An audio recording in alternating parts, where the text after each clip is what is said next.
그래서 우리 서광교회의 새해의 주제도 성령의 능력으로 부흥하는 교회입니다. 오늘은 그 주제 설교 첫 번째 시간입니다. 다음에 한 번 더 말씀을 전해드리도록 하겠습니다. 총회에서 내려온 설교문 전달하고 제가 각색을 해서 전하는 그런 특별한 설교라고 생각하면 됩니다. 오늘 인류는 생명 위기 상황에 직면해 있습니다. 생태계 오염, 생태계 파괴, 지구의 온난화, 기후 위기 등 소위 말하는 환경의 대습격으로 인해서 오늘 지구는 재앙의 시대를 맞이하고 있습니다. 계시록에서 이야기하는 일곱 인재앙, 일곱 나팔재앙, 일곱 대접재앙이 실제로 실현되는 그런 시대를 우리가 맞이하고 있습니다. 적그리스도의 출현, 거짓 예언자들의 출현, 예고된 대로 지금 너무나 많은 이단들이 우리의 주변에 난무하고 또 성도들, 교회들을 미혹하고 있는 그런 상황입니다. 전쟁, 기근, 그리고 역병, 그리고 허리케인, 토네이도 뿐만 아니라 지진, 해일, 극심한 가뭄, 극반대로 홍수, 이런 대자연재해 뉴스들로 인해서 우리는 두려움, 공포 속에 잠겨 살아가고 있습니다. 코로나19의 폭격으로 인해서 개인도, 가정도, 그리고 교회 공동체도, 그리고 이 나라 이 민족도 좀처럼 치유되지 않는 큰 상처를 우리는 안고 살아갑니다. 제 사촌 형님도 코로나로 생명을 잃었습니다. 다 우리들 자신의 문제들입니다.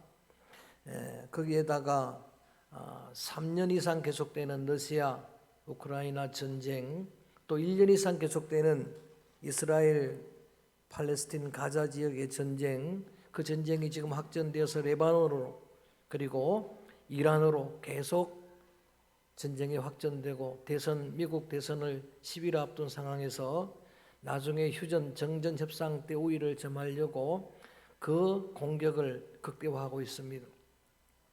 이러한 국가 이기적인 그러한 요인으로 인해서 발발된 전쟁으로 너무나 많은 사람들이 생명을 잃고 있습니다. 군인들은 말할 것 없고 사회 약자들인 노인들, 여자들, 저는 뉴스를 접할 때마다 그 무고한 어린아이들이 너무 많이 희생을 당하고 있는 거예요. 여러분, 저 러시아에 지금 파병된 북한의 군인들을 그 뉴스들을 보니까 10대입니다. 20대 초반 어린아이들인데 최악의 상황 속에서 그들은 결국 총알바지밖에 될 게 없어요. 뿐만 아니라 지금 온 지구촌은 하나님의 창조 질서를 파괴하는 동성애를 합법함으로 인해서 상상할 수 없는 그런 하나님의 무서운 심판을 자초하고 있습니다. 동성애가 뭡니까? 소돔이라고 말합니다. 소돔 고모라가 동성애로 인해서 유황불 심판을 자초했습니다. 여러분, 이러한 동성애, 그 영리적인 그러한 사람들을 향해서 로마서 1장에는 하나님의 상당한 보응, 하나님의 심판의 의지 아닙니까? 하나님의 심판을 성경에서 예고하고 있습니다. 저는 서울의 보광동에서 이태원에서 8년을 사역을 했습니다. 그 처참한 현장의 실제 목격자입니다. 그들의 삶은 너무나 비참합니다. 여러분, 동성애가 합법화된 여러 캐나다를 비롯한 서방의 나라들에서는 목회자들이 동성애 반대하는 설교를 한다고 실형을 지금 받고 있습니다. 이 물결이 아시아를 지금 뒤덮고 있습니다. 이미 대만은 동성애가 합법화되었습니다. 우리나라도 이 국회의 차별금지법을 통과시키려고 하는 악한 의도를 막아낼 수 없는 상황이 지금 되고 있습니다. 여러분, 실제로 법원에서 이미 동성애자들 그들 건강보험 혜택을 허락했습니다. 반준법화된 겁니다. 그리고 이번 달부터 여러분들이 조금 관심 있게 보시면은 동성애 관련 영화들이 쏟아져 나오고 있습니다. 그러면 우리 오늘 청년 학생들 저들이 분별력을 상실합니다. 여러분 그걸 자연스럽게 받아들이게 되는 거예요. 이게 여러분 심각한 문제예요. 남들 문제면 괜찮은데 앞으로 남자 며느리 볼 그런 시대가 이미 된 거예요. 지금도 여자 사이 보는 시대가 된 거예요. 결혼한다 그러면 먼저 남자나 여자나 물어봐야 될 시대가 온 거예요. 이게 공식적으로 합법화 되어버리면은 저는 이 설교를 더 이상 할 수가 없습니다. 그리고 아예 거론조차 할 수 없습니다. 대재앙의 시대, 이 하나님의 질서를 파괴하는 그런 무서운 사상이 난무하는 이런 시대, 그런 시대를 또 맞이하게 될 새해, 도대체 교회는 이 땅에 사는 성도들은 무엇을 해야 될 것인가? 이거를 깊이 고민한 총회가 주제를 정하기를 성령의 능력으로 부흥하는 교회, 시작, 성령의 능력, 이런 주제를 정했습니다. 왜냐하면 교회도 이 위기를 맞은 세상과 마찬가지로 부흥의 동력을 다 잃어버렸습니다. 그래서 점점 날개도 없이 추락하고 있습니다. 여러분 이 땅에 세워지는 교회보다는 물을 닫는 교회가 훨씬 더, 우리 노예만 해도 합병되는 교회가 훨씬 많아지고 그런 상황이 되었습니다. 코로나19로 인해서 개신교회 신도들이 급격하게 줄어들었고 엔데믹 선포를 한 지 몇 년이 지났지만은 좀처럼 여러분 회복할 기미를 보이질 않고 있습니다. 거기에다가 지도자들과 우리 성도들이 거룩성을 상실하고 또 도덕성을 상실하고 이런 일들로 인해서 교회가 세상의 신임을 받지 못하고 있습니다. 교회의 권위가 땅에 짓밟히고 있는 상황입니다. 그래서 고민하다가 내선 구호가 뭐냐 하면 크게 따라합니다. 성령의 능력으로. 좀 더 크게 이래가지고는 전혀 안 돼. 성령의 능력으로. 할렐루야. 본질로 돌아가야 된다는 거예요. 다시 성령의 능력으로 돌아가야 된다는 이야기. 왜냐하면은 교회는 오순절 성령 강림으로 태동된 주님의 몸이에요. 그래서 교회가 어려우면 방법은 대안은 하나밖에 없어요. 성령의 능력밖에 없습니다. 성령의 능력으로 이 땅의 교회가 다시 돌아가야 한다. 이걸 안타깝게 외치는 거예요. 사도행전 1장 8장에 보면은 오직 성령이 너에게 마시면 너희가 권능을 받고라고 되어 있습니다. 성령은 권능의 영입니다. 두나미스의 성령은 능력의 영입니다. 실제로 예수님의 성천을 목격한 500명 사람 중에서 120명의 성도들이 예루살렘 떠나지 말라, 약속한 성령을 기다리라라고 하는 주님의 말씀을 듣고 그 말씀에 순종해서 120명이 예루살렘 마가 어머니의 다락방에 모여서 전심으로 기도할 때에 예수님 부활하신 지 50일 만에, 오순절이죠. 성천하신 지 열흘 만에 성령을 부어주었어요. 그들이 권능을 받았습니다. 그랬더니 교회가 세워졌어요. 예루살렘 교회가 크게 부흥을 합니다. 주님의 약속을 따라 예루살렘과 온 유대와 사마리아와 점점 터키 아시아로 점점 유럽으로 전 세계를 향해 땅끝까지 이 복음의 선교의 불길이 번져간 거예요. 근데 놀랍게 그 불길이 닿는 곳마다 교회는 세워졌어요. 그리고 교회는 부흥을 했습니다. 우리 한국 교회도 그 중에 하나 아닙니까? 엄청난 부흥을 경험한 교회 아닙니까? 여러분, 이러한 성령의 역사로 귀한 교회가 부흥했던 그때 이야기를 다룬 게 사도행전이 성령행전입니다. 그래서 신약의 주제 본문은 딱 한 절입니다. 오늘 본문입니다. 신약의 주제는 오늘 한 절 말씀 다시 한번 읽어봅니다. 오늘 한 절 말씀 시작. 그리하여 온 유대와 갈릴리와 사마리아 교회가 평안하여 든든히 서가고 주를 경외함과 성령의 위로로 진행하여 수가 더 많아. 신약 성경의 주제 말씀은 오늘 본문 한 절입니다. 사도행전 9장 31절 말씀. 구약의 주제 말씀은 에스겔 37장에 다음에 설교할 거예요. 신약의 주제 말씀, 오늘 이 말씀이 여러분 사도 바울이 사울이었을 때 폭행자 피박자로 있다가 다마스커스 도상에서 핍박하던 그가 예수님을 만났어요. 부활의 주님을 만났습니다. 참여하게 됩니다. 그가 이방인의 사도가 됩니다. 여러분, 그렇게 그가 회심했습니다만 실상 예루살렘 교회는 그를 인정하지 않았어요. 그렇지만 바나바가 그를 변정합니다. 그를 보정합니다. 그렇게 해서 바나바하고 제자들이 열심히 복음을 전할 때 성령의 능력이 교회에 임하였고, 그때 나타난 현상들이 주제 말씀이에요. 그때 나타난 현상들이 주제 말씀인데, 이 성령의 권능이 동일한 성령이라면은 오늘 우리 교회 안에도 이렇게 나타나게 될 줄로 믿습니다. 그래서 네 가지입니다. 오늘 그런 공부를 합니다. 첫 번째로 있는 말씀 그대로입니다. 성령의 능력이 임하니까 따라합니다. 교회가 평안하여. 할렐루야. 성령의 능력이 임하게 되면 제일 먼저 받는 은혜가 평안의 은혜예요. 평강의 은혜입니다. 주의 영에 감동되면 우리 성도들은 모두가 다 참된 평강을 맛보게 될 줄로 믿습니다. 예수님이 말씀하십니다. 내가 너희들에게 평안을 줄 것이라. 세상이 주는 것 같지 않은 평안이라. 돈이, 명예가, 권세가 주는 평안하고 다른 거예요. 모든 상황을 이겨내는 평강이에요. 모든 여건을 이겨내는 평강이에요. 사람도 이겨내는 평강이에요. 그런 평강이 개인에게 임합니다. 여러분, 기도원에게 임했던 여호와의 샬롬이에요. 그 소심한 기도원이 하나님의 평강을 누리게 된 거죠. 그리고 공동체도 평안하게 되는 거예요. 여러분, 가정 공동체가 평안하게 될 줄로 믿습니다. 아멘. 교회 공동체도 평안하게 될 줄로 믿습니다. 그런 새해의 성령의 능력을 꿈꾸는 거예요. 그래서 주제를 정하고 오늘 이 설교를 하라고 지시를 하는 거예요. 여러분, 그렇습니다. 어떤 이유든 분열은, 다툼은 여러분 성령의 역사가 아닙니다. 성령의 역사는, 성령은 분열의 영이 아닙니다. 연합의 영입니다. 화목의 영입니다. 성령의 역사로 지금도 그렇지만 새해에는 더욱 우리 교회가, 여러분 가정이, 여러분이 평안하게 되기를 주의 이름으로 축원합니다. 성령의 능력으로 첫 번째가 교회가 평안하여라고 했습니다.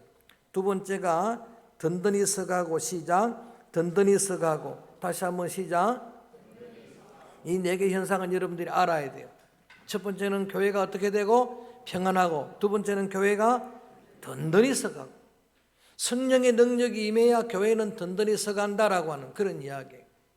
든든히 서간다고 하는 헬라어가 여러분 번역을 하면은 집을 세우다, 격려하다, 강하게 되다 이런 뜻이 있어요. 그러니까 마치 집을 지을 때 반석의 집을 짓는 것처럼 성령의 능력으로 교회는 든든하게, 성도들은 견고하게 세워질 수 있다는 거예요. 예수님 말씀하신 것처럼 반석의 집을 지으면은 지을 때는 어렵지만 그 집은 비바람 창수가 와도 흔들리지도 않을 것이다. 넘어지지도 않을 것이다. 저는 우리 성도들 여러분 심령이, 우리 교회 공동체가 여하간 여러 어떤 시련에도 환난에도 흔들리지 않게 되기를 주의 이름으로 축원합니다. 주의 이름으로 축복합니다. 견고하게 서갈 것이다. 성령의 능력이 아니고서는 무너질 수밖에 없는 거예요. 환경의 상황에, 여러분 그 질병에, 그런 가난에 여러분들이 허물어질 수밖에 없는 거예요. 성령의 능력이 임해야 됩니다. 성령의 능력이 임하게 되면은 은혜로 믿음으로 구원된 여러분들이 거룩하게 살아가게 될 줄로 믿습니다. 더 크게 하면 성령의 능력이 임하게 되면은 여러분이 이 땅에 나가서 빛의 사명을 감당하고 소금의 사명을 감당하고 그리스도의 향기가 될 수 있고 그리스도의 편지가 될 수 있고, 할렐루야, 세상의 아픔을 공감해주고 뿐만 아니라 그 세상을 치료도 해주고 이런 창조 질서를 파괴하는 그런 세력들을 맞설 수 있고 오히려 깨어져가는 그런 질서를 세워가는 사명을 감당하게 될 줄로 믿습니다. 성령의 능력으로 든든히 서간다는 이야기. 성령의 능력으로 교회는 평안하게 되고 든든히 서가고, 세 번째가 주를 경외함가라고 되어 있습니다. 따라합니다. 주를 경외함가. 성령은 경외의 영이에요. 경외라고 하는 단어가 시편 2편에 이렇게 소개되고 있습니다. 세 가지가 다 들어가야 경외라는 거예요. 맨 처음에 주를 두려워하고, 떨고라고 하는 단어입니다. 그 다음에 주를 즐거워하고, 주를 섬기고가 다 들어간 거예요. 이 중에 하나가 빠져도 경외가 아닙니다. 여러분, 주님을 향한 거룩한 두려움이 필요한 거예요. 한국 교회가 성도들이 이 경건한 두려움을 회복하기를 축원합니다. 철저한 야외 목전의식, 코람데오 신앙이 중요한 거예요. 하나님의 목전에 나를 세우는 경건한 두려움이 있어야 되는 거예요. 회복이 돼야 되는 거예요. 두려움만 하면 우상하고 차이가 어디 있습니까? 그런데 성도들은 주님을 즐거워할 수 있어야 돼요. 찬양하는 겁니다. 경배하는 겁니다. 그 경외하는 마음으로 섬긴다는 단어가 예배 아닙니까? 여러분, 몇 번씩 강조하지만 참된 부흥은 예배 회복에서부터 기인하는 거예요. 우리 교회 예배가 온전히 회복되기를 주의 이름으로 축원합니다. 여러분, 주님이 원하는 예배자로 주님 앞에 설 수 있어야 하는 겁니다.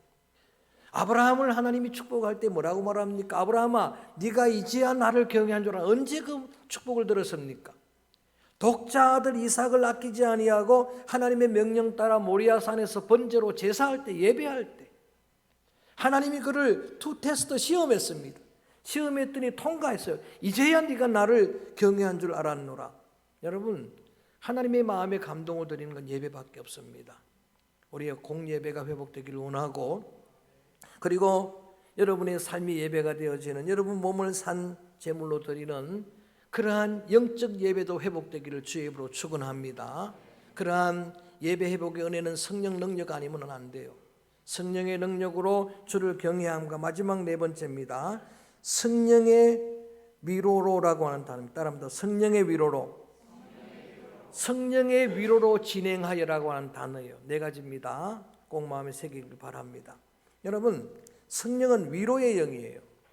하나님은 위로의 하나님이에요. 신약을 상징하는 이사야 40장, 이사야는 두 권이라고 됐다 했죠. 39장까지는 의도적으로 편집한 거예요. 66장 66권을 상징하는데 40장부터는 신약의 상징이에요. 완전히 분위기가 달라지죠. 그렇게 시작되는 첫 구절에 뭐라고 말합니까? 따라합니다. 내 백성을 위로하라. 하나님은 위로의 하나님인 줄로 믿습니다. 내 백성을 위로하고 내 백성을 구원하시는 위로의 하나님인데, 예수님도 위로의 주님이에요. 이 땅에 사람의 몸을 입고 오신 예수님은 많은 고통당하는 사람들을 위로하셨어요. 그들의 아픔에 공감합니다. 당시의 사회약자들과 자신을 동일시합니다. 그래서 그들의 눈에 눈물을 닦아줍니다. 그들을 치료해 줍니다. 회복해 줍니다. 할렐루야. 위로의 주님이에요. 그 위로의 주님이 뭐라고 말씀하면, 내가 떠나지만 보혜사를 보내줄 것이다. 파라클레이토스, 카운슬러입니다. 영어로 상담자를 보내줄 것이다. 파라클레이토스, 곁에서 돕는 자란 뜻이에요.